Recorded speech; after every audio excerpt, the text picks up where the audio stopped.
toutes, bonjour à tous. Bienvenue dans ce web séminaire dont le thème est la cybersécurité à l'ère de l'IA. Je suis Benoît Grunemwald, directeur des affaires publiques, et avec Grégory Ezrati aujourd'hui, nous allons aborder ce thème très vaste qu'est la cybersécurité et l'IA, comment ce couple fonctionne. Nous allons tout d'abord débuter par une partie sur la dualité et les limites de l'intelligence artificielle. Alors, avant, on refera un petit tour, quelques éléments de contexte, et puis ensuite, je passerai la main à Grégory pour pouvoir aborder l'intelligence artificielle sous l'angle de la défense, donc à savoir comment cette intelligence artificielle va nous aider à lutter notamment contre les menaces et réduire les risques. Alors avant toute chose, quelques définitions et quelques éléments de contexte. Donc on va parler aujourd'hui d'intelligence artificielle, AI. Donc on peut définir comme une machine dotée d'une intelligence générale qui est capable d'apprendre et de prendre des décisions de manière autonome en se basant sur des informations qui proviennent de son environnement. Et ceci sans supervision humaine au moment où elle s'exécute. Une sous-catégorie de cette intelligence artificielle, c'est le machine learning. Donc ça, c'est un autre domaine dans lequel des algorithmes vont passer sur un grand nombre de données et vont rechercher dans ces données des motifs, des patterns.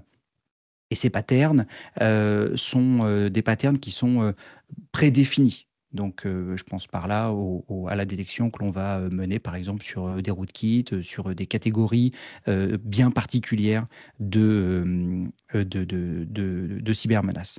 Et puis, autre élément, et d'ailleurs, c'est ce qui a mis sur le devant de la scène l'intelligence artificielle, ce sont les large language models, donc des agents conversationnels avec qui on va parler en langage naturel, humain, qui vont nous répondre en langage naturel également et qui vont être capables de générer un certain nombre de sorties, soit des sorties textuelles, soit des sorties visuelles ou audio, en fonction de ce que l'on a rentré dans ce que l'on appelle le prompt. Alors l'intelligence artificielle, elle est bien entendu au cœur de nos vies.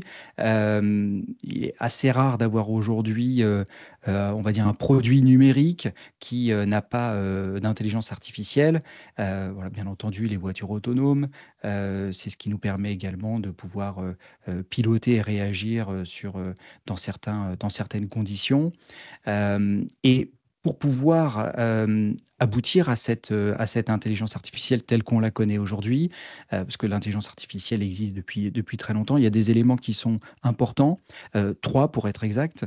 Le premier élément, ce sont les algorithmes, ceux qui permettent de faire ce que l'intelligence artificielle est aujourd'hui, qui, comme je le disais, existe depuis un certain nombre de temps.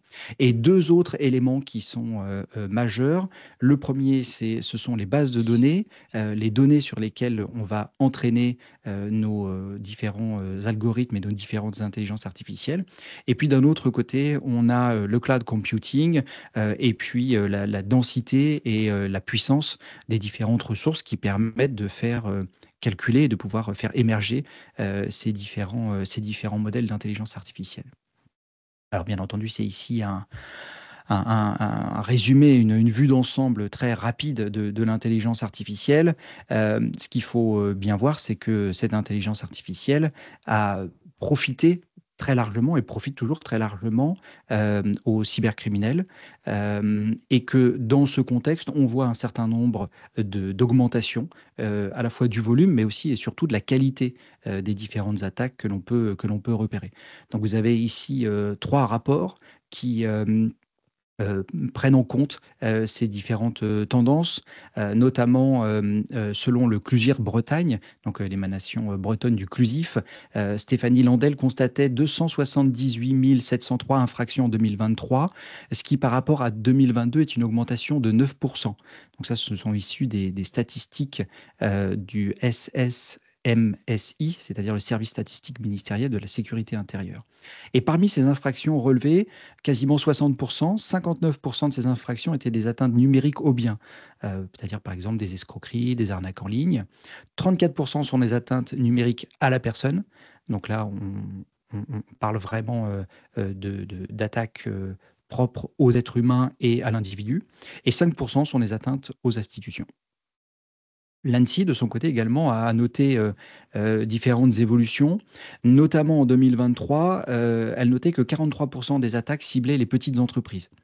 Alors la question que l'on peut se poser, c'est de manière réglementaire, est-ce que NIS 2 va creuser encore cet écart entre les grandes entreprises, les ETI et les petites et moyennes entreprises, dans la mesure où NIS 2, qui est censé arriver à être en vigueur à partir du 17 octobre 2024, donc là vraiment demain, va amener les entreprises qui seront concernées, donc entités essentielles et entités importantes, à augmenter leur maturité cyber, leur niveau de préparation face aux cyberattaques et leur capacité de répondre et de repartir, donc leur résilience face à ces événements.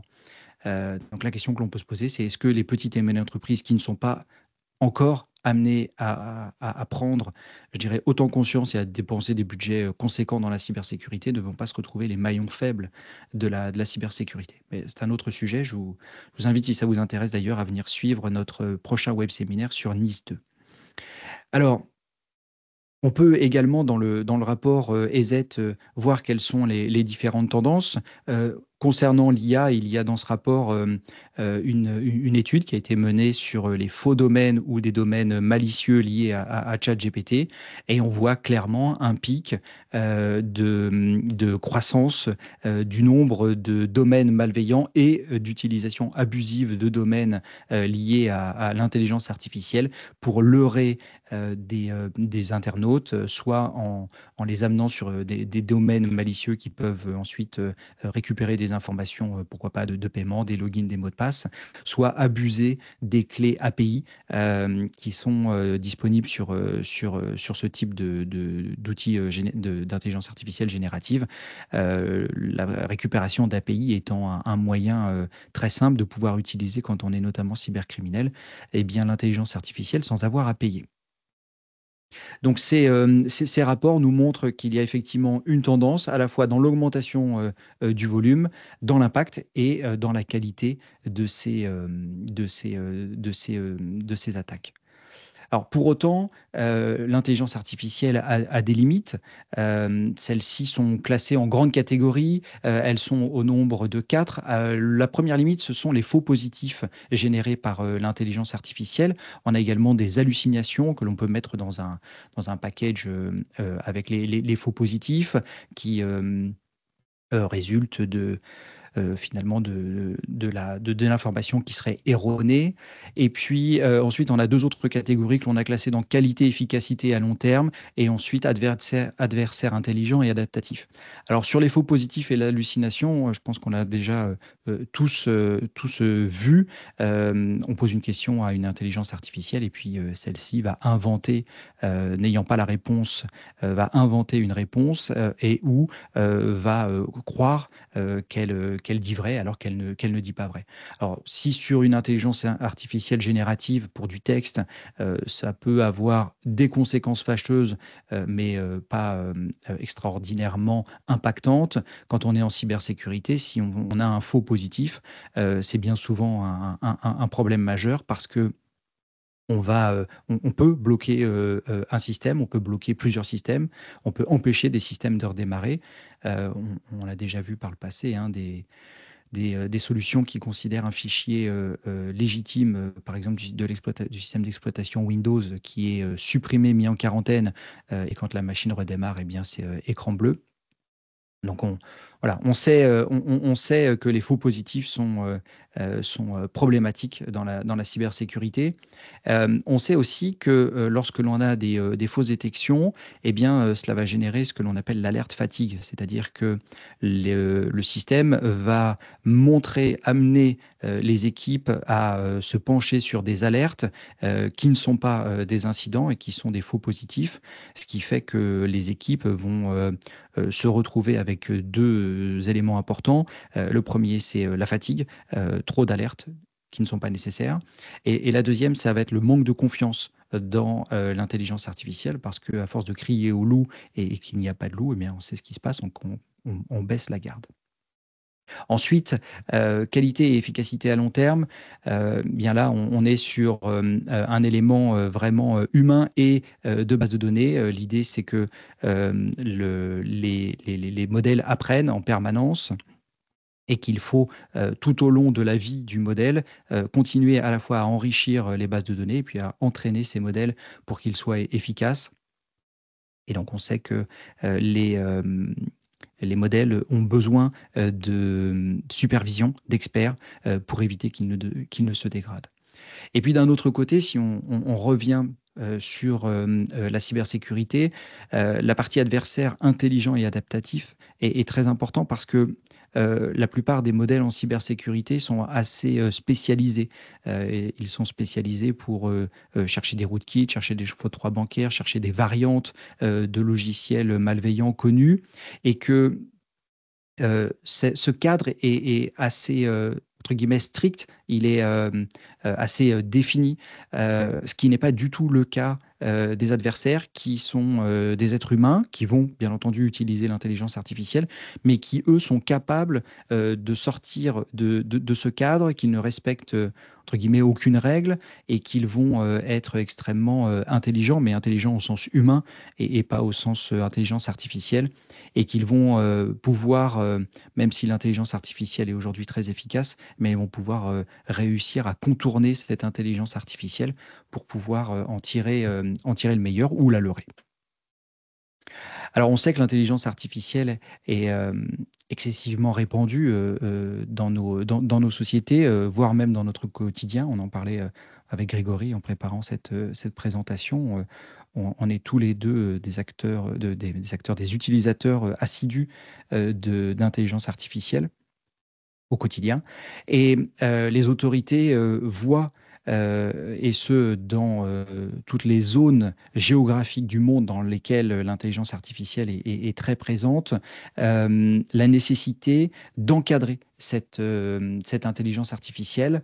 Alors, en particulier en Europe, il y a l'AI Act, donc l'Artificial Intelligence Act, qui a pour objectif de dresser à la fois des notions générales sur les différents types d'intelligence artificielle, de dresser également les risques afin de pouvoir les identifier, les comprendre, dresser des limites, ce qu'il ne faut pas faire, et donner également des bonnes pratiques qui vont faire en sorte que ceux qui créent et qui mettent à disposition du grand public et de la société des intelligences artificielles, eh bien, aient une utilisation responsable de l'intelligence artificielle.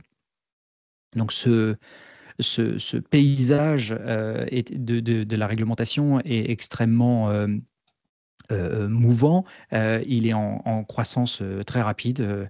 Les différents pays, les différentes zones considèrent l'usage de l'intelligence artificielle avec des regards différents. Certains ont des approches un peu plutôt sur l'European Artificial Intelligence Act, plutôt tourné sur la protection de l'utilisateur, la protection des données privées, le respect des données personnelles des utilisateurs. D'autres réglementations, des approches plus tournées vers le business. Malgré tout, il y a quand même une harmonisation et un rapprochement qui s'opère entre les États-Unis et l'Europe, ce qui habituellement n'est pas forcément le cas. Et de l'autre côté, pour ceux qui connaissent déjà Mitre et Attack et le WASP, donc ce sont des référentiels qui vont nous permettre de modéliser, de comprendre quels sont les risques, quelles sont les techniques utilisées couramment par les attaquants. Et le WASP a sorti son top 10 des menaces visant les LLM et les applications d'IA générative. Alors, je ne vais pas vous passer les 10 ici. J'en ai sélectionné deux qui sont illustrés par des exemples. Le premier, c'est le prompt injection, et le deuxième, sensitive information disclosure. Donc, les deux sont souvent liés. Le premier, c'est illustré par une fuite de données qui a été malencontreusement organisée de manière fortuite par des employés de Samsung qui ont utilisé l'intelligence artificielle ChatGPT pour travailler sur des documents confidentiels. Pour pouvoir travailler sur ces documents confidentiels, forcément, ils les ont partagés avec l'intelligence artificielle qui s'est empressée de les ajouter, comme elle le fait à chaque fois, si on n'est pas sur un modèle privé et payant, de les ajouter dans sa base de référence pour pouvoir s'enrichir elle-même, comme on le disait, continuer à évoluer et être meilleure. Et cette intelligence artificielle a donc conservé dans ces informations, les informations partagées par les employés de Samsung. Et d'autres personnes ont eu la bonne idée de faire des requêtes et ont eu accès à à ces informations sensibles. Donc, lorsque l'on partage des informations avec les intelligences artificielles, eh bien, il faut être extrêmement prudent quant aux données que l'on va partager avec elles, à la fois sur des données personnelles, mais également sur des données d'entreprise, notamment des secrets de fabrication ou des données à caractère confidentiel. Un autre exemple, donc pour le prompt injection et la sortie d'informations sensibles, c'est un exemple avec Copilot. Et c'est un chercheur, Johan Reberger, qui a utilisé Copilot pour lui permettre de sortir, d'extraire des informations. Donc, il a créé un hashtag Copirate. Et sa technique a été la suivante. Il a utilisé l'injection dans des prompts via des emails malveillants qui servaient à transformer Copilot en copirate. Donc ça faisait partie de son prompt. Et il envoyait notamment des textes qui pouvaient être cachés. C'est-à-dire que si vous envoyez un texte écrit en blanc sur fond blanc, l'œil humain ne le voit pas, mais ça ne fait aucune différence pour l'intelligence artificielle, elle qui se fiche de la couleur du texte et du fond du texte. Donc elle est capable tout à fait facilement d'interpréter ce qu'on va lui donner comme information.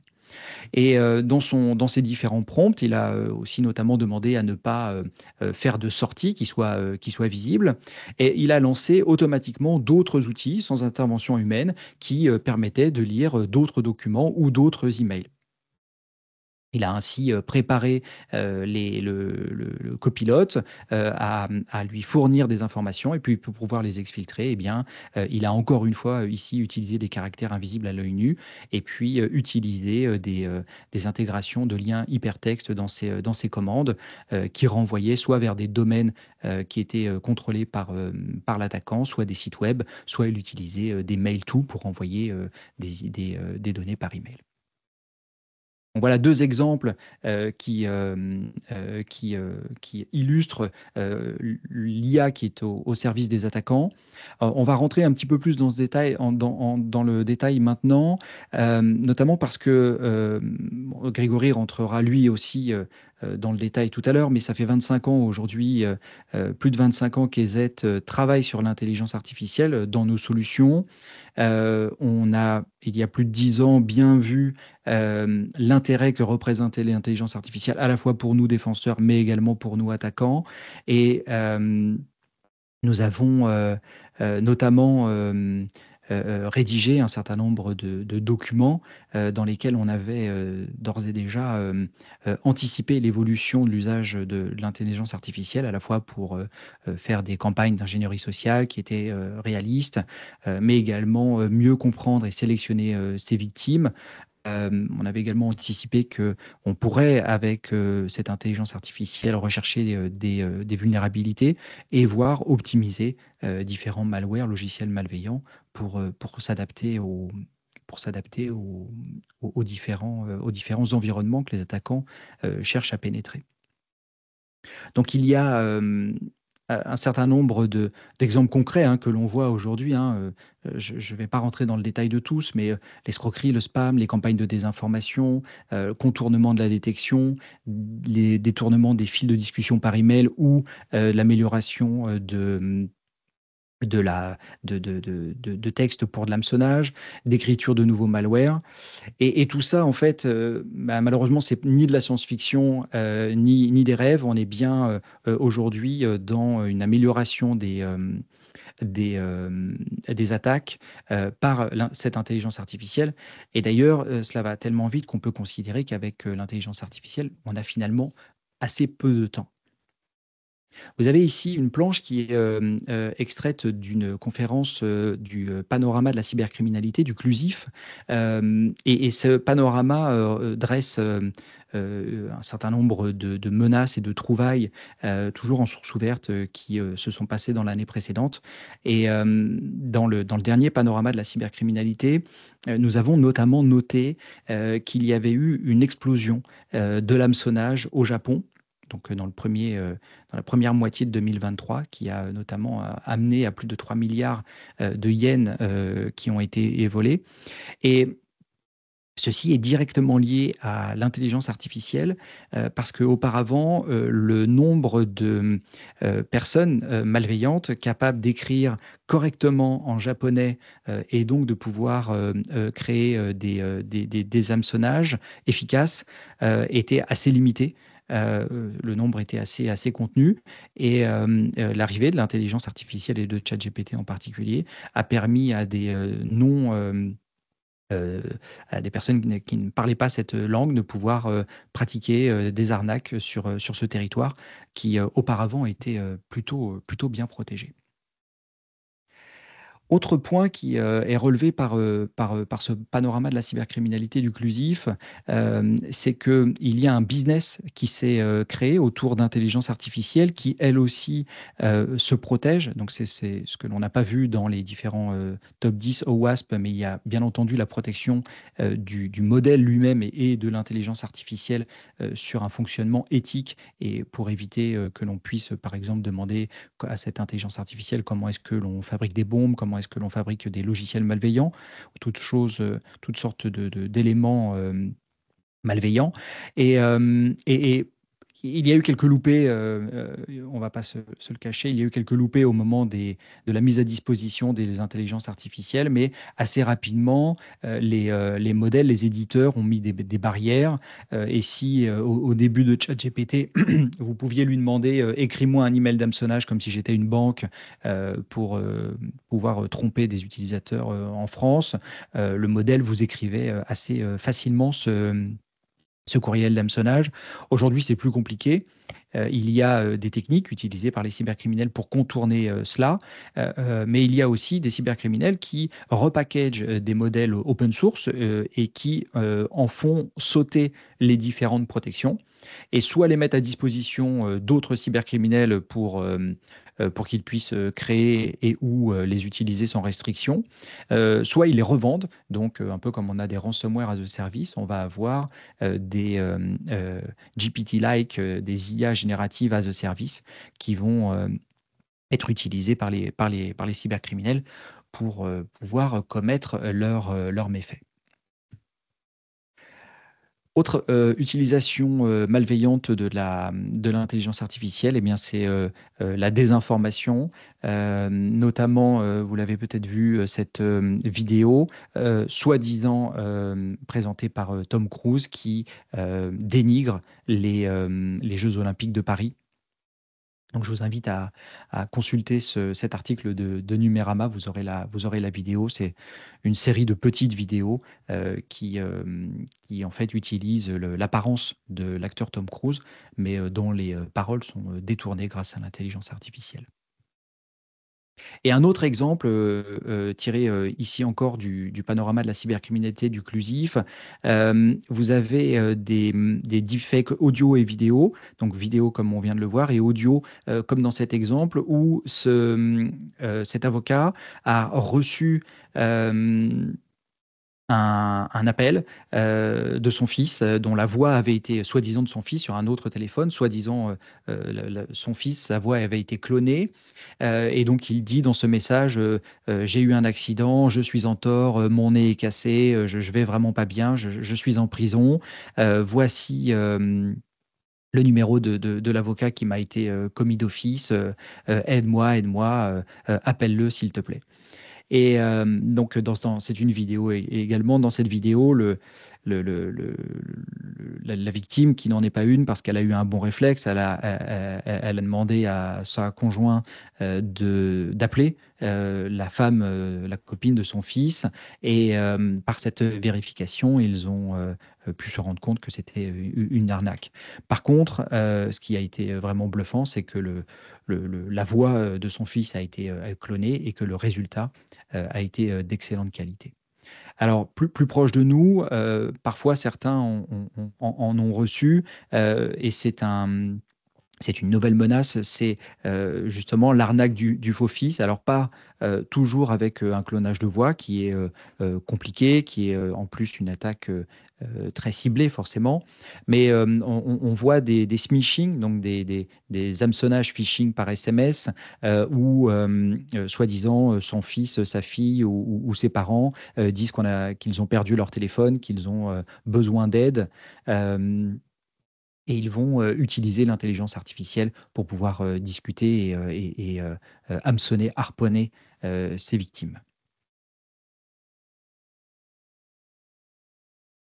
Avant de passer la main à Grégory, on peut faire un petit tour sur l'avenir des attaques augmentées par l'IA. Alors, on a encore une fois sorti un certain nombre d'études, de réflexions, de white paper sur la question. Voici une liste de différents éléments que l'on pense à la fois aujourd'hui et demain prévalents dans l'usage de l'IA par les criminels. Je ne vais pas tous les passer. On en a sélectionné trois qui me semblent assez importantes. Premièrement, c'est les campagnes de spam, d'escroquerie et d'hameçonnage de haute qualité, rendues possibles grâce à l'intelligence artificielle. Encore une fois, par le volume que cela va représenter, mais également par la qualité qui est clairement montée d'un cran par rapport à ce que l'on connaissait. Également de l'ingénierie sociale très réaliste en temps réel. On l'a vu, il y a un banquier qui s'est fait harponner. Il pensait être dans une réunion Teams avec son boss et d'autres personnes, sauf qu'en fait, les autres personnes étaient bien réelles, c'était des cybercriminels, mais son boss était une intelligence, un deepfake de l'image de son boss qui lui demandait de faire des versements, et il a comme ça réalisé des versements pour l'équivalent de 25 millions de dollars. Donc la conversation en temps réel avec un deepfake, ce que l'on voit donc avec des conséquences financières comme cela, mais ce que l'on voit aussi dans des arnaques au sentiment où les cybercriminels vont se faire passer pour ce qu'ils ne sont pas et utiliser l'intelligence artificielle, notamment les deepfakes vidéo, pour discuter avec des personnes, ce qui rend très crédible leurs attaques. Et puis, un dernier point qui me semble aussi très important, c'est l'évolution des techniques et du cheminement de l'attaque en fonction de la réponse des défendeurs. Donc, analyser quel est le comportement de la défense pour pouvoir finalement continuer à perpétrer son attaque en passant outre ou à côté des défenses.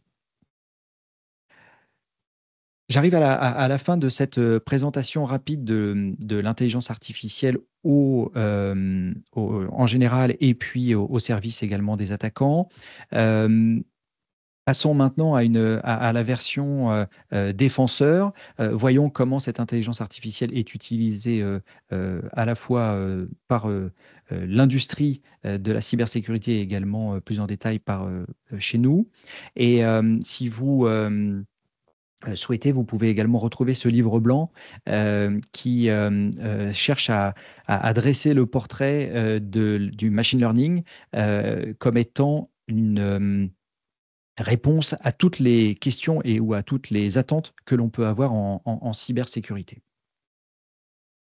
Grégory, Oui, je très te bien. passe la main. Allez, merci beaucoup. Donc déjà, je vais me représenter pour que vous ayez un peu le contexte. Donc, je suis Grégory Zrati, directeur des services et support. Je m'occupe de toute la partie service, qui va être le service de MDR, mais aussi le support technique. Et donc, vraiment, on peut allier ça au directeur technique. Euh, donc là, Benoît vous a fait un tour de l'utilisation de l'intelligence artificielle sur la partie attaque. Mais évidemment, nous, de notre côté, on a aussi l'utilisation de l'intelligence artificielle. Et aujourd'hui, en tant que EZ, c'était important de vous rappeler et de vous montrer comment EZ utilise l'intelligence artificielle et va l'exploiter au maximum. Dans cette timeline qu'on vous présente, c'est déjà pour vous mettre en avant que l'intelligence artificielle date pas de quelques années, puisqu'elle a explosé en quelques années, mais elle date pas de quelques années, elle a un vécu déjà. Donc, on a déjà intégré l'intelligence artificielle dans nos produits dès 1997. Donc, ça date hein, pour utiliser déjà les puissances de calcul et augmenter notre rapidité sur les détections. Et ensuite, on a des paliers importants euh, qui sont à prendre en compte. On a déjà le palier de 2010 qui est pour moi un véritable palier, puisque c'est notre solution de LiveGrid qui va utiliser un peu tout ce qui se passe dans le monde et récupérer toutes ces informations-là et en quelques minutes envoyer des informations à tous les endpoints dans le monde pour arriver à être le plus rapide possible sur des attaques de type zero day, etc. Donc déjà, depuis 2010, on a exploité de plus en plus cette intelligence artificielle. Et puis après, vous voyez qu'il y a un gap entre 2010 et 2018. Il y a eu un espèce de temps mort, alors non pas chez nous, mais un espèce de temps mort sur l'intelligence artificielle parce qu'il fallait redévelopper et mettre en place la véritable intelligence artificielle qu'on connaît aujourd'hui.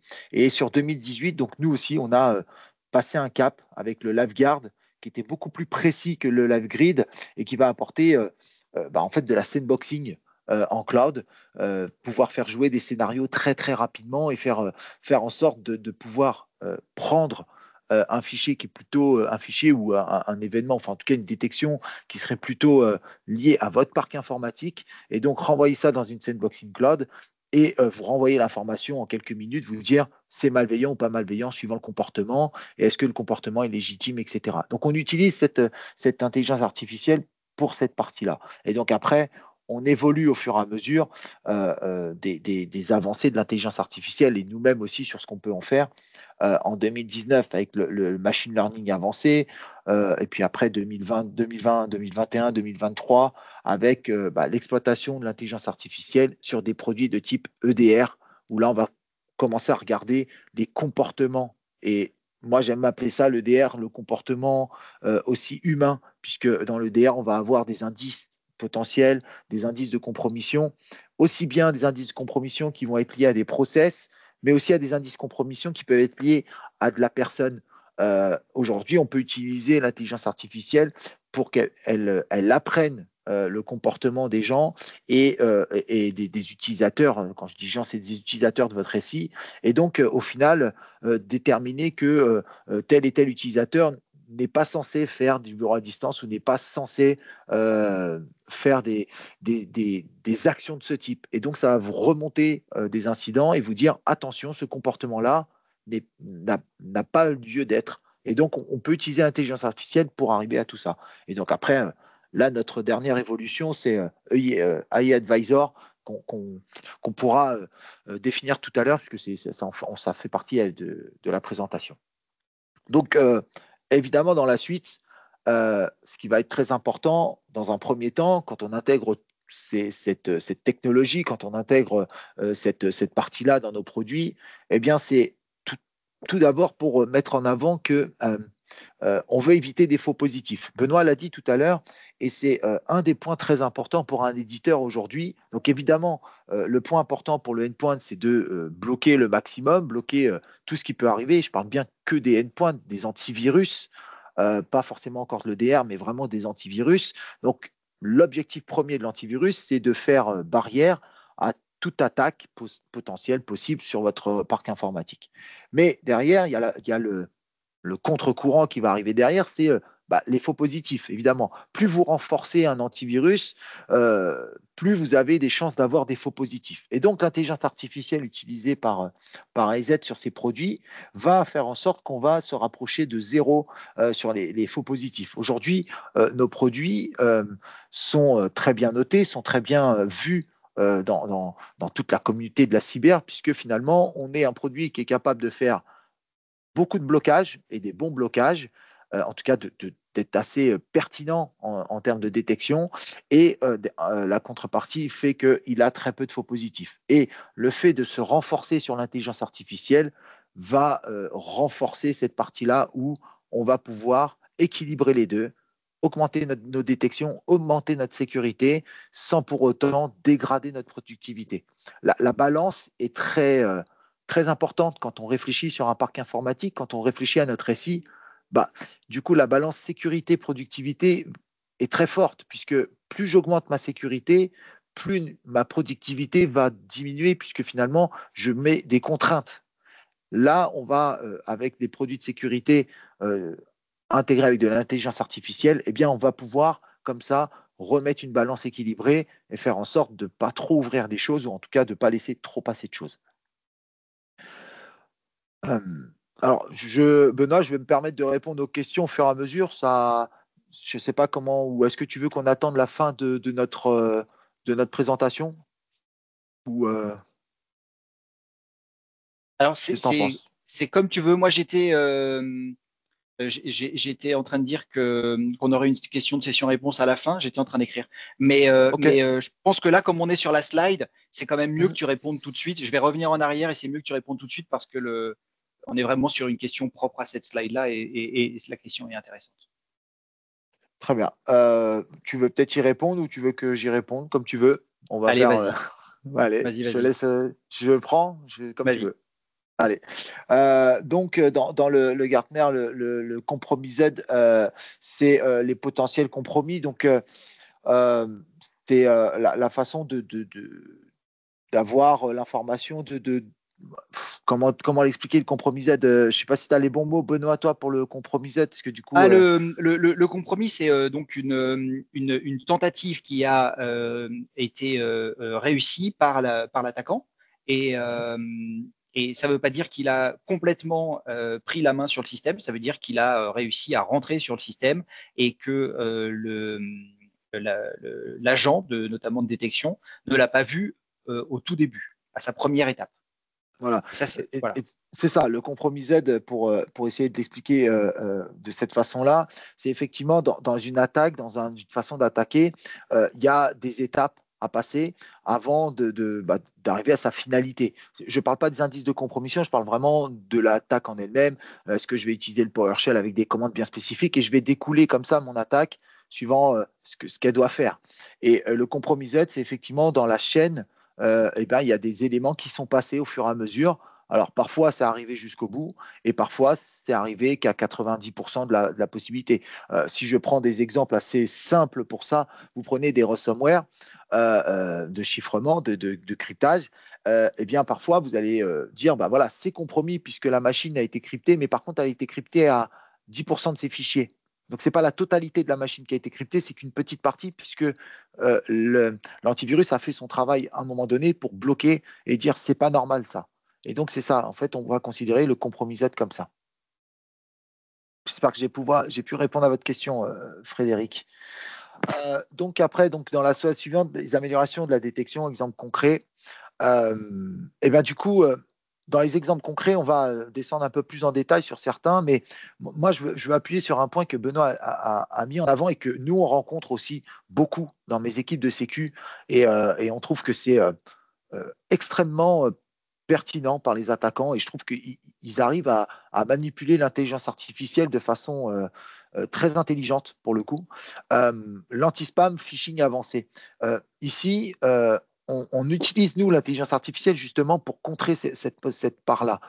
On sait qu'aujourd'hui, les attaquants, le moyen le plus simple d'aller chercher de l'information, en tout cas rentrer dans un SI, exploiter des failles, c'est par les emails.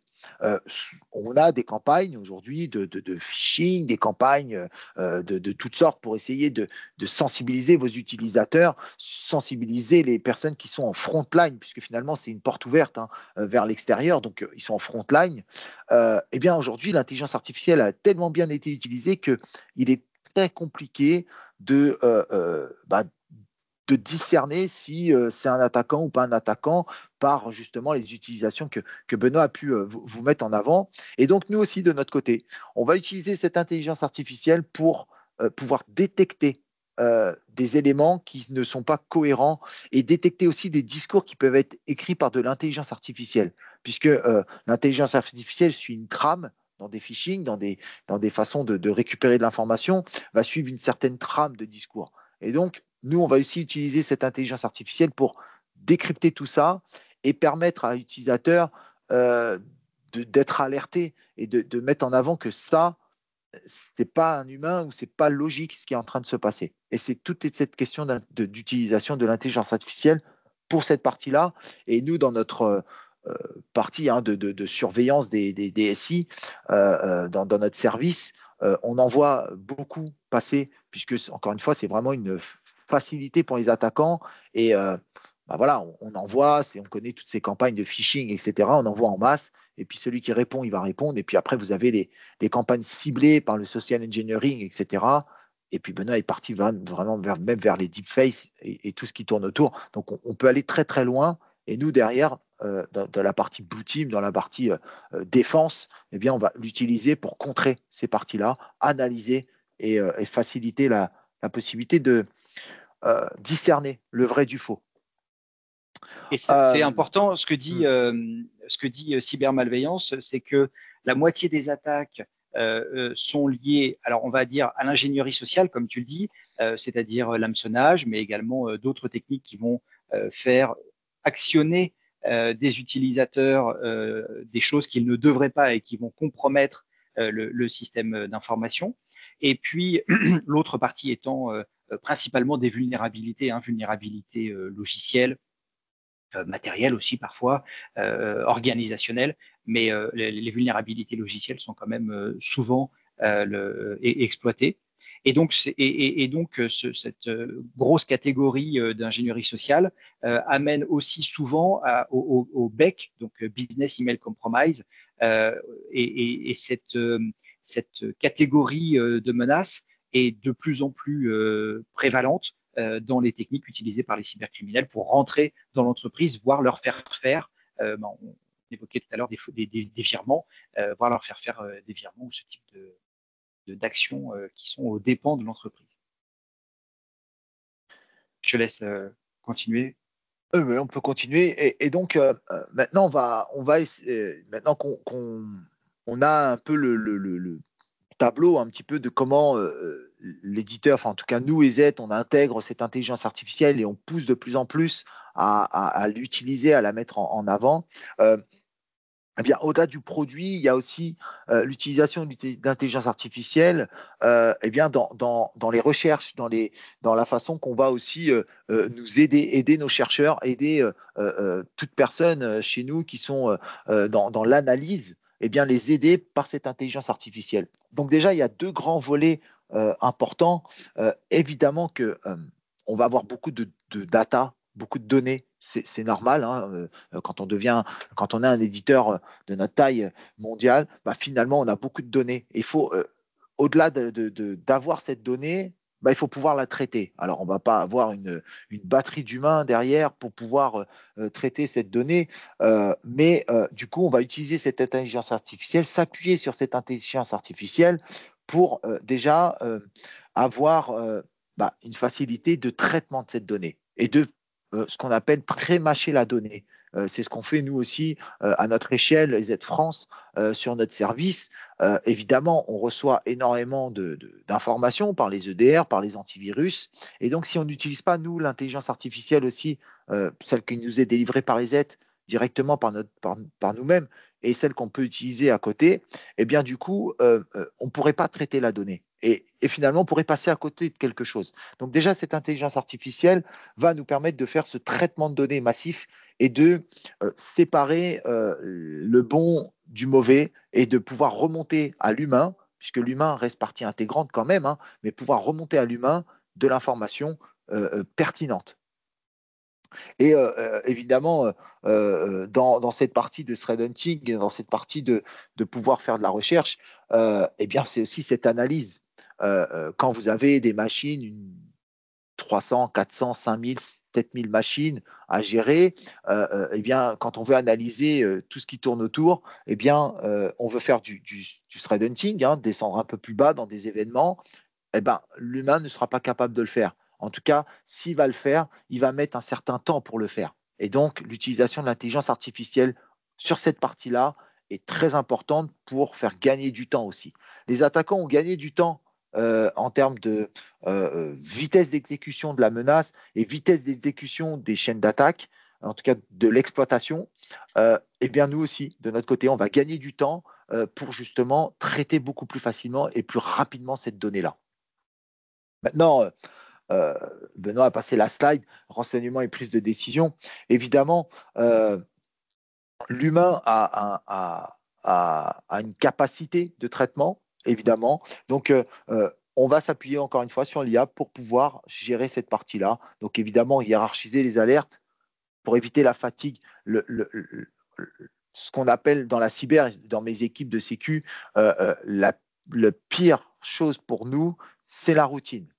La routine est quelque chose qui est difficilement acceptable dans des équipes de cyber parce que finalement, c'est la routine qui va faire qu'on va tomber dans de mauvais travers et donc perdre de l'information et laisser passer certaines informations. Donc la routine, c'est pas bon. Donc finalement, l'IA va nous aider et éviter cette routine-là, puisqu'on sait que c'est pré-mâché, on sait que tout ce qui pourrait être remonté par l'IA, en tout cas par le traitement qu'on peut en faire, eh bien, va être quelque chose qu'on va, on va pouvoir analyser et devoir analyser.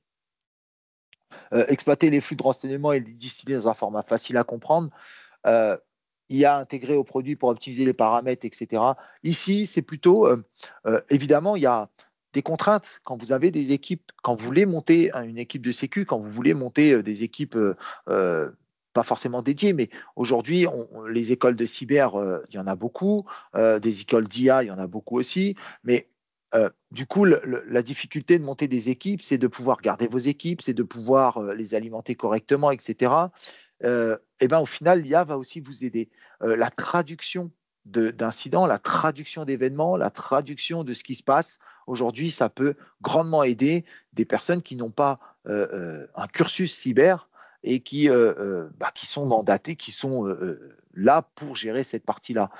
Nous, on l'utilise beaucoup pour faire la transcription de commandes. Alors, évidemment, on doit nous-mêmes avoir une certaine connaissance technique pour pouvoir comprendre ce que l'IA va nous donner.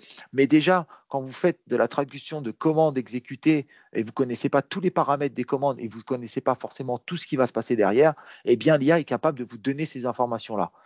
Pour avoir un moyen plus concret, pour vous pouvez modéliser un peu les choses concrètement. Encore il y a quelques jours là, on a pris tout simplement un JS, un point JS qui était chez un de nos clients. On a récupéré ce point JS là, un point JS qui fait vraiment beaucoup de choses, si vous voulez. On l'a injecté directement dans l'IA. Et donc l'IA nous a renvoyé l'information très basique en disant le comportement défini n'est pas un comportement légitime. Il est susceptible d'être un JS d'attaquant, etc. Juste cette information-là nous permet de nous concentrer au bon endroit et de savoir ce qui a été fait. Donc, du coup, c'est assez intéressant, justement, pour cette partie-là aussi. Analyser un JS, ça nous aurait pris peut-être 2 jours à l'analyser, à comprendre, à décortiquer l'intégralité des commandes, etc. Là, en quelques secondes, on a l'information, donc on y gagne beaucoup de temps.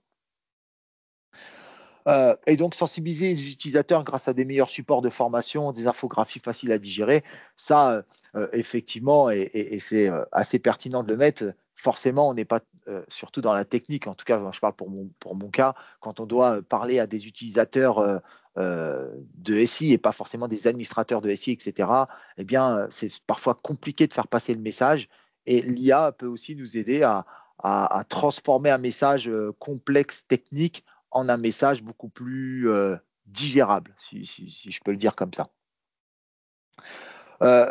Donc, dans tout ça, qu'est-ce qui évolue aussi chez EZ, hein? Vous avez vu dans la timeline, hein, on a des paliers, mais ça va de plus en plus vite. L'évolution de l'IA va de plus en plus vite avec tout ce qui a été expliqué par Benoît avec les différentes catégories d'IA. Eh bien, nous aussi, on continue d'évoluer avec cette IA, surtout dans notre partie on va dire, traitement de l'EDR, traitement des informations qui vont vous remonter, déjà par la création de nouvelles détections basées sur les descriptions des menaces. Ça, c'est quelque chose qui est assez important. Aujourd'hui, un EDR, quel qu'il soit de tout éditeur, va vous remonter énormément d'informations. Il faut que les informations soient pertinentes, les détections soient pertinentes. Et donc, on va avoir des détections de plus en plus pertinentes pour que vous puissiez avoir la bonne information. Les analyses et contextualisations, évidemment, c'est ce que je vous disais aussi, c'est que aujourd'hui, nous, EZ, comme on l'intègre beaucoup dans nos systèmes, et bien du coup, quand vous avez un incident qui vous est remonté par notre DR, vous allez avoir cette possibilité d'avoir une analyse et une contextualisation graphique, on le verra tout à l'heure, beaucoup plus pertinente et proche de la réalité, pour vous éviter, vous, de faire le travail qu'on peut faire qu'on faisait avant, hein, dans la cyber, où on était en train de dessiner, si vous voulez, les différents chemins que l'attaquant aurait pu prendre, etc.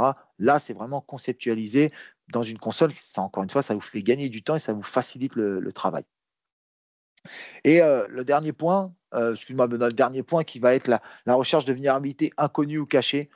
Recherche de vulnérabilité, évidemment, c'est quelque chose qui est très importante, qui est très utilisé. Autant on a nos chercheurs pour faire un travail de fond, un travail très important, mais on utilise aussi cette IA pour justement trouver des vulnérabilités inconnues ou cachées, évidemment, mais trouver des vulnérabilités. Tout à l'heure, je vous ai parlé du JS, c'est infiniment petit par rapport à ce que peut faire notre maison mère à travers toutes les recherches qu'ils font et toutes les nouvelles failles qui peuvent remonter. Mais ça en vient ici aussi. Encore une fois, le traitement du JS, on aurait potentiellement pu le faire, comme peut-être personne chez moi aurait eu la capacité de l'analyser en profondeur. Eh bien, la recherche de vérité va aussi passer par là où on va injecter quelque chose et donc recevoir une information digérable et pertinente pour qu'on puisse la traiter. Donc après, on a les cas d'usage pour que vous ayez j'ai envie de vous dire des chiffres sur un petit peu le paysage EZ et l'IA au sein des EZ. Donc aujourd'hui, EZ, c'est donc 65 Tera, 65 Tera de binaires d'informations qui sont classés. Donc c'est sur la slide suivante, hein, Benoît, du coup. Ça nous permet, nous, eh bien, d'avoir la possibilité de s'appuyer sur de la data, s'appuyer sur des événements bien précis, des événements qui vont être de plus en plus importants, et donc de créer des modèles. Évidemment, il faut toujours avoir nos modèles, des playbooks, des éléments qui nous permettent de déterminer les comportements. Et donc, c'est grâce à ça aussi, évidemment, par la data que nous recevons dans nos différents data centers, eh bien, de traiter cette data et de limiter les faux positifs. Le travail de cette limitation de faux positifs, c'est un travail de fond et un travail très important, puisque, encore une fois, un bon éditeur, c'est un éditeur qui est capable d'arrêter la menace, de vous garantir votre sécurité, mais de vous garantir votre productivité aussi bien par la sécurité qu'il va vous apporter que par la limitation des faux positifs que ça peut vous mettre aujourd'hui dans votre parc informatique. Et donc, on a aussi 8 jours de préparation des données, deep learning et de tests. Donc, un modèle en 8 jours pour aboutir sur un résultat. Donc, 8 jours, ça peut paraître long dans la cyber comme c'est court. On peut dire aujourd'hui que avec la quantité de données qu'on a et la quantité d'événements qu'on peut traiter, 8 jours, c'est très peu. Et on ne parle pas des zero day ou des choses comme ça qui vont être traitées différemment. Mais voilà, 8 jours autour l'information qu'on reçoit et au moment où vous, en tant que client EZ ou futur client EZ, vous avez l'information. Et tout ça, les 60 Tera, les traitements, etc., eh bien, c'est 17 émaux, 17 émaux qui sont d'IA, qui détectent les logiciels et comportements malveillants sur les endpoints. Donc, c'est pas, vous voyez comment on condense toute cette donnée qu'on va traiter, transformer pour que ça arrive sur vos endpoints et que vous avez toute cette puissance-là pour justement traiter l'information quand vous avez une certaine information sur le DR ou traiter la menace par le endpoint. Euh, voilà, c'était vraiment pour vous illustrer un petit peu cette partie-là, pour vous dire qu'il y a vraiment du travail de fond derrière par l'éditeur pour justement arriver à quelque chose de cohérent et rendre le service que vous demandez, que vous payez chez nous en tant qu'éditeur, eh bien, c'est votre sécurité. Et c'est tout ça fait partie de la vie des aides.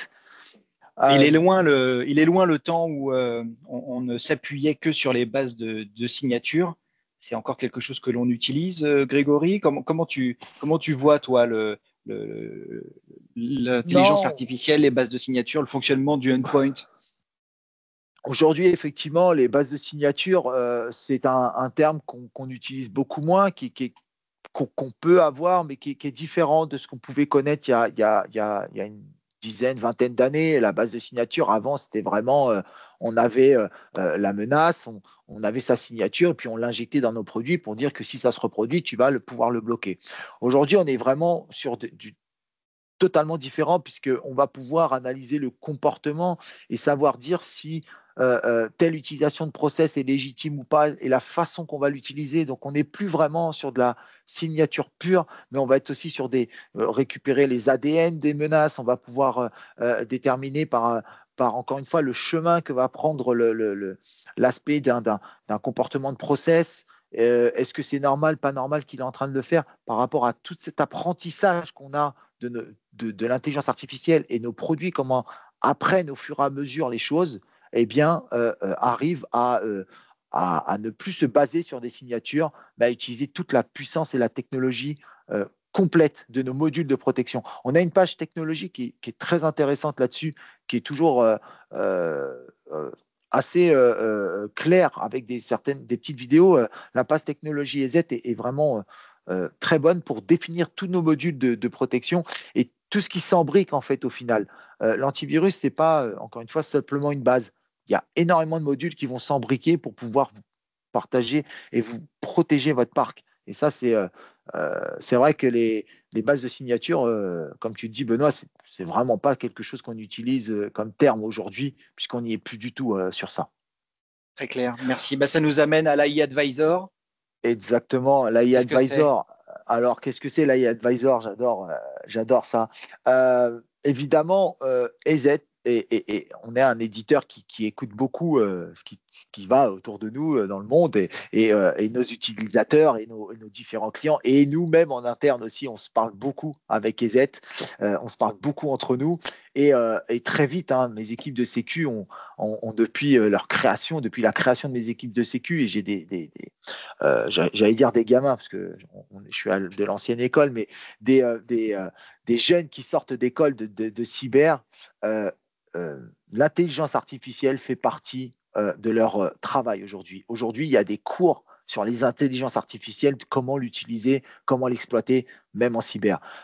Benoît l'a dit tout à l'heure, et c'est vrai qu'on en parlait tout à l'heure. Aujourd'hui, je ne travaille pratiquement plus sans l'intelligence artificielle. Ça fait partie intégrante de mon travail. Je me pilote, je me tourne autour de l'intelligence artificielle puisque ça me fait gagner énormément de temps. Donc l'AI Advisor, eh bien, c'est EZ AI Advisor intégré dans nos produits, dans certains de nos produits. Qu'est-ce que c'est? C'est tout simplement, là, on a la slide de la thread Intel. La thread Intel qui est assez, pour ceux qui ne savent pas, je vais faire une description succincte de cette Intel. Donc, c'est vraiment une collecte une collecte et une analyse des informations sur les menaces émergentes dans le monde, etc., et qui font que vous allez avoir de l'information très précise. Donc, vous allez pouvoir demander à travers vos domaines qu'est-ce qui tourne autour de mes domaines, quelles menaces je peux avoir autour de mes domaines. C'est vraiment très utilisé par des grandes entreprises, des organisations, et voilà, voir un petit peu plus en détail qu'est-ce qui tourne autour de moi, en fait, de mon entreprise, et est-ce qu'il n'y a pas des choses qui sont dangereuses pour moi. Et donc, au final, on intègre l'AI Advisor à Threat puisque finalement, les informations qui vont vous être retournées, eh bien, du coup, vous avez peut-être besoin d'avoir plus d'informations. Et donc, on le voit là, ici dans notre slide, eh bien, on voit les questions qu'on peut poser à l'AI Advisor, les éléments. Donc, on a un retour d'informations, mais on peut lui poser des questions autour de, là, très généralisées, eh bien, qui est Russian APT attaque, etc. Donc, on peut avoir des informations plus précises. On pose des questions et donc vous avez de la définition. Donc, évidemment, cette définition, et c'est très important, et c'est toujours écrit dans les retours de l'IA, que ce soit l'IA ChatGPT ou autre, Gemini, Copilot, etc. Du coup, vous avez toujours cette partie de attention, les informations qui sont fournies sont des informations qu'il va récupérer. En tout cas, pour cette information-là, pour l'AI Advisor, ici, si vous posez ce type de question-là, qui est plutôt général, parce que vous avez besoin de faire des rapports spécifiques ou des choses comme ça, eh bien, vous allez avoir des réponses de ce type. Encore une fois, ça vous fait gagner beaucoup de temps. Et je pense que tout le monde a fait le jeu au moins une fois. À un moment donné, il pouvait faire le jeu de dire, bah, tiens, je vais poser la question à ChatGPT, je vais avoir la réponse, enfin ChatGPT ou autre, peu importe, je vais avoir une réponse.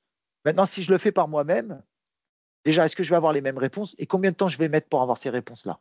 Donc, au final, vous allez voir que vous allez gagner du temps. Et le fait que nous, on l'intègre dans nos produits, bah, vous avez compris que, en fait, on va se référer aussi à notre base à nous. Au-delà de la base de l'IA mondiale, on va se référer à notre base à nous. Et donc, vous allez avoir de l'information légèrement différente. Donc, après, au-delà de la thread Intel, donc on a aussi cette intégration eh bien, dans notre console EZ Inspect. EZ Inspect, pour ceux qui ne la connaissent pas, c'est notre console dédiée à l'EDR. Donc, on a aujourd'hui une console dédiée sur l'analyse forensic, le threat hunting, dédiée à l'EDR. Et dans l'historique, pour avancer, puisque du coup on dépasse un peu le temps, mais dans l'historique, notre inspect était uniquement basé sur les détections. Donc il fallait que les personnes qui utilisaient notre inspect soient déjà du monde de la cyber.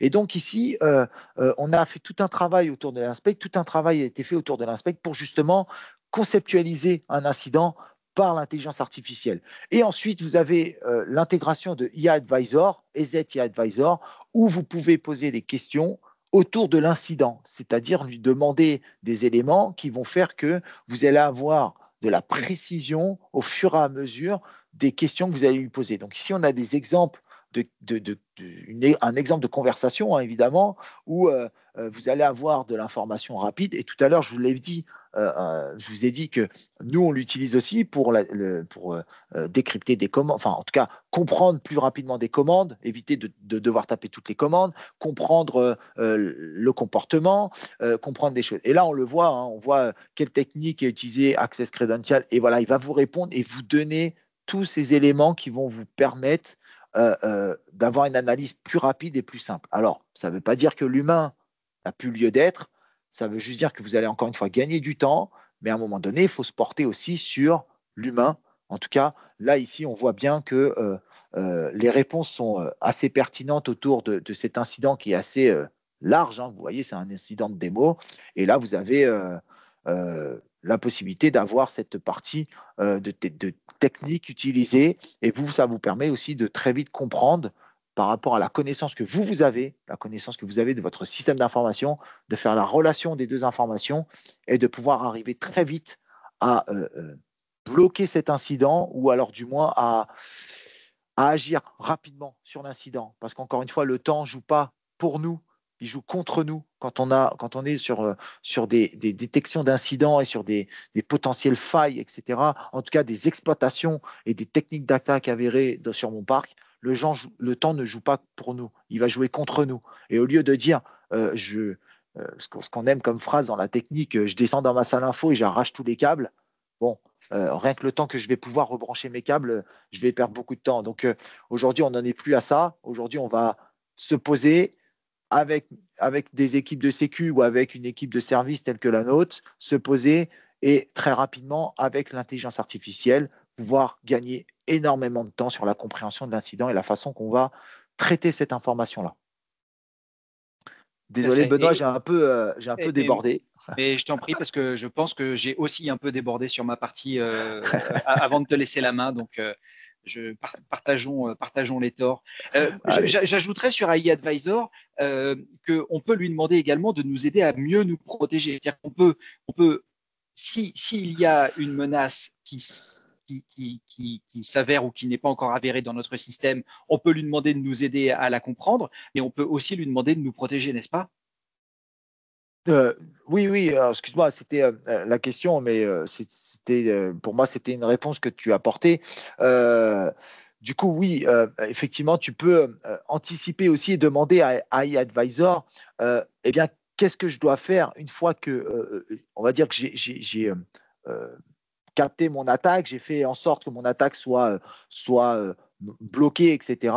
Maintenant, quelle question je vais poser à Advisor, c'est de savoir qu'est-ce que je dois faire maintenant pour que ça ne se reproduise plus, cet incident-là. Et donc, il va te proposer les best practices, et en tout cas, liées à ton incident, il va te proposer des solutions qui vont t'aider à anticiper la prochaine fois et surtout à ce que ça ne se reproduise plus. C'est ça qui va faire que tu vas pouvoir avoir des réponses. Du coup, juste un point, parce que là, toutes les conversations que vous avez sur l'AI Advisor, elles étaient en anglais, mais comme Benoît l'a dit tout à l'heure, pour pouvoir traduire en japonais, il est capable de le faire. Donc, je pense que vous avez sous-entendu qu'effectivement, vous êtes capable aussi de lui parler en français et qu'il va vous répondre en français, évidemment.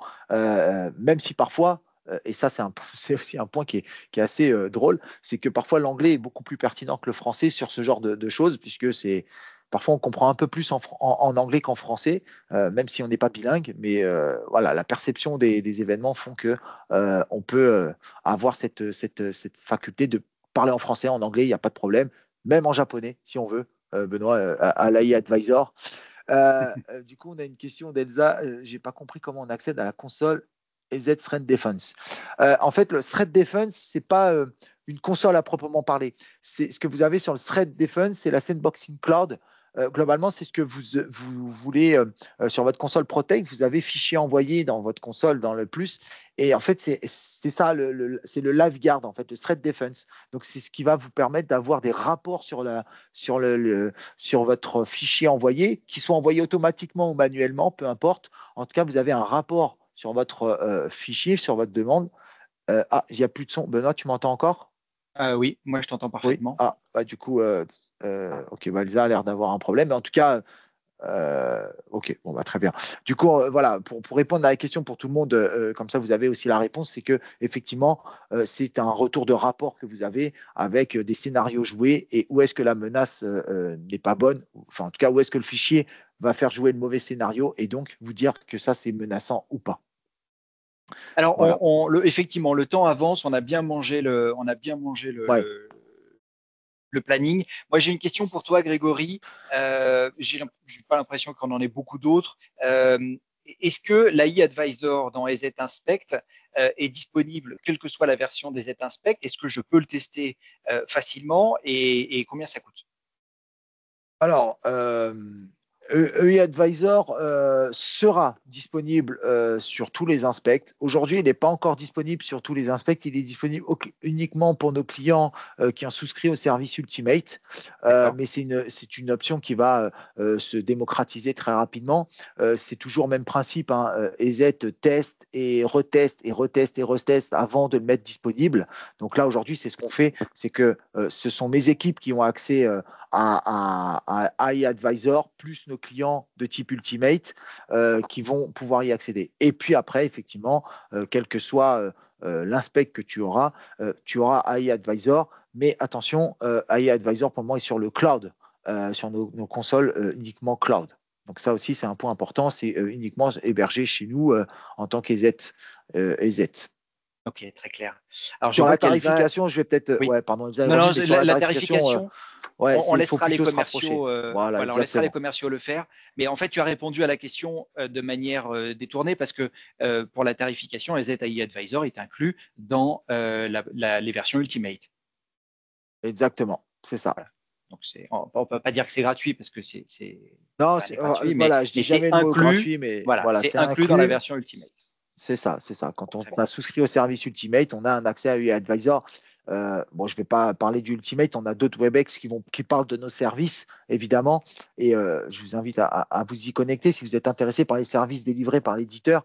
Du coup, effectivement, vous avez accès à cet AI Advisor qui est très, très pertinent pour vous répondre et vous apporter de l'information, en plus que ce que nous, on est capable de vous apporter en termes de services. C'est un plus. Parfait. Voilà. Parfait. Très bien, merci beaucoup Grégory. Je vais faire une présentation vraiment extrêmement rapide des aides pour clôturer cette session. Et nous existons depuis plus de 30 ans maintenant, 32 ans. C'est une entreprise qui est privée, qui n'a pas de dette et qui a encore ses fondateurs au board et aussi en tant qu'actionnaire. C'est-à-dire qu'il n'y a pas de fonds dans les actionnaires de cette entreprise, ce qui fait qu'aujourd'hui, quand on a une feuille de route, quand on développe des solutions de sécurité, on le fait parce que cela correspond à ce que l'on pense être nécessaire pour nos clients et bien entendu, on le fait pour être rentable, mais il n'y a pas de pression d'actionnaires qui ne connaissent rien à la cybersécurité qui viendraient nous demander des comptes. Les technologies sont également les nôtres, elles sont développées en interne. Il y a très peu de croissance externe et de rachat externe. Ce sont ce que vous avez vu, ce qu'a expliqué Grégory sur les 65 Tera, sur les algorithmes d'intelligence artificielle, le processing, tout ça, c'est quelque chose qui est interne. Aujourd'hui, nous sommes le premier vendeur de solutions endpoint de l'Union européenne. C'est-à-dire que dans le classement mondial, vous avez devant nous, on en est conscient, certains éditeurs.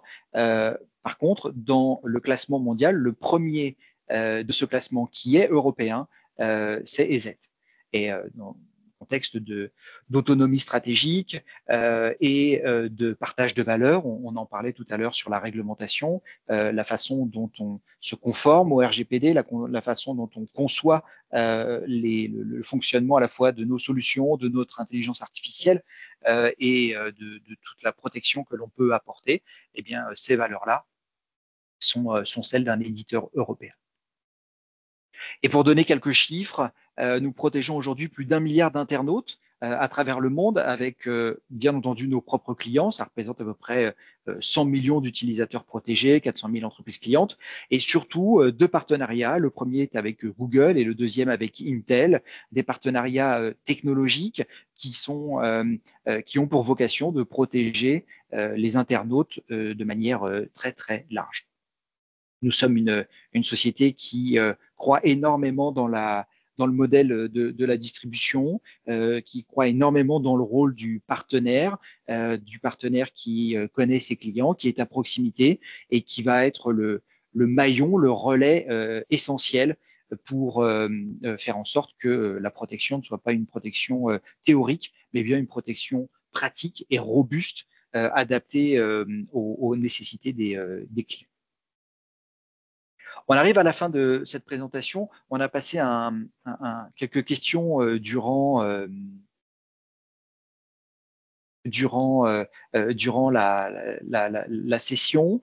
Nous vous invitons avec Grégory à contacter vos interlocuteurs habituels EZ si vous avez d'autres questions. Bien entendu, Grégory et moi, nous tenons à votre disposition si vous avez des questions précises. Et peut-être Grégory, on va vous remercier toutes et tous. Et est-ce que tu prends le temps de répondre à la question de Christophe? De Christophe? Oui, oui, bien sûr. Oui, alors, Christophe, effectivement, de toute façon, par défaut, quand vous avez accès quand vous avez un produit EZ, quel qu'il soit aujourd'hui, vous avez l'intégration de l'intégralité de nos solutions gérées aussi, enfin, pas gérées par l'IA, mais en tout cas avec l'intégration de l'IA. C'est le EZ IA Advisor qui est différent, qui est vraiment une partie de prompt, hein, de discussion autour d'un incident, etc., qui n'est pas intégré dans nos produits. Mais en tout cas, dans nos produits, vous avez cette IA, c'est ce que je disais tout à l'heure au début, hein, aujourd'hui, ça fait partie intégrante de nos produits et on se développe de plus en plus avec cette IA. Oui, l'AI Advisor est la cerise sur le gâteau. Voilà. C'est vraiment voilà, l'agent conversationnel avec qui on va pouvoir discuter, un agent conversationnel très spécifique qui s'appuie sur nos informations et qui s'appuie surtout sur les informations qui sont récoltées sur le réseau qu'il protège. Donc ça, c'est vraiment important parce que si vous lui demandez comment est-ce que je peux me protéger ou quel est ce type d'attaque, il ne va pas aller voir un glossaire ou des définitions sur un site quelconque. Il va vraiment s'appuyer sur ses connaissances et sur l'environnement qui est le vôtre pour vous donner des informations et des réponses pertinentes adaptées à votre situation. Merci Denis. Merci Arkeia, Christophe, avec plaisir. Excellente fin de journée. Suivez les différentes présentations qui vont suivre. Avec nos collègues, on a préparé une série de web séminaires jusqu'à la fin de l'année, assez dense, assez complète, et on espère vous y voir nombreux. N'hésitez pas à vous y inscrire. Excellente fin de journée. Merci à tous. Au revoir.